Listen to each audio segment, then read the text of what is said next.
पराधीन सुख सपन्यु नाही, कर विचार देखहु मन माही। तुलसी जी के अनुसार पराधीन जीवन में जीने वाले व्यक्ति को स्वप्न में भी आराम नहीं होता। अपने मन में हर व्यक्ति खुद विचार करके देखे, जो दूसरे के आश्रित है उसको कभी भी सुख और शांति नहीं प्राप्त हो सकती।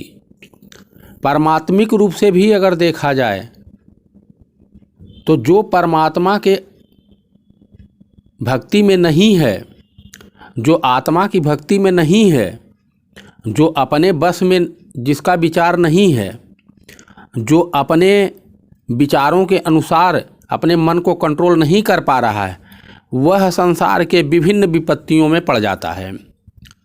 तो जब व्यक्ति विभिन्न विपत्तियों में पड़ जाता है और उसका अपने मन पर कंट्रोल नहीं होता है, तो वह तमाम प्रकार के नाना प्रकार के दुख संसार में उठाता है और उसका जीवन बहुत ही दुखमय हो जाता है। इसीलिए आध्यात्मिक रूप से भी हमें अपने आत्मा का ध्यान करना चाहिए, उसका सुमिरन करना चाहिए। और जब हम परमात्मिक सुमिरन करते हुए जीवन को सहज रूप से बिताते हैं, कोई आसक्ति नहीं रखते हैं, तो हमें ऑटोमेटिक शांति मिलती है और हम किसी चीज़ के प्रति आकर्षण में नहीं रहते हैं। जहाँ हमारा आकर्षण होता है वहाँ हमें दुख प्राप्त होता है। इसलिए हमें आत्मिक रूप से अपने अंदर ही अपने मन को कंट्रोल करते हुए परमात्मिक रूप से, आत्मिक रूप से हमें सहज रहना चाहिए।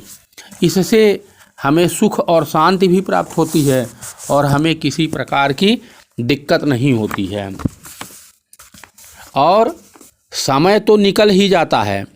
जिस प्रकार से नदी बह जाती है और वह लौट करके फिर उसकी धारा कभी वापस नहीं आती, उसी प्रकार समय रूपी जो नदी है, समय रूपी जो महासागर है, यह भी उसी धारा के समान आगे बढ़ता रहता है, ये कभी वापस नहीं होता। यह आपके आयु को, आपके उम्र को लेकर के चला जाता है और फिर कभी वापस नहीं आता। इसीलिए हमें हर वक्त उस परमात्मिक चिंतन में रहना चाहिए, उस परमात्मिक सुमिरन में रहना चाहिए, सहज रहना चाहिए और सांसारिक वस्तुओं के प्रति आसक्ति नहीं रखना चाहिए। जहाँ हम आसक्ति रखते हैं वहाँ दुखी रहते हैं।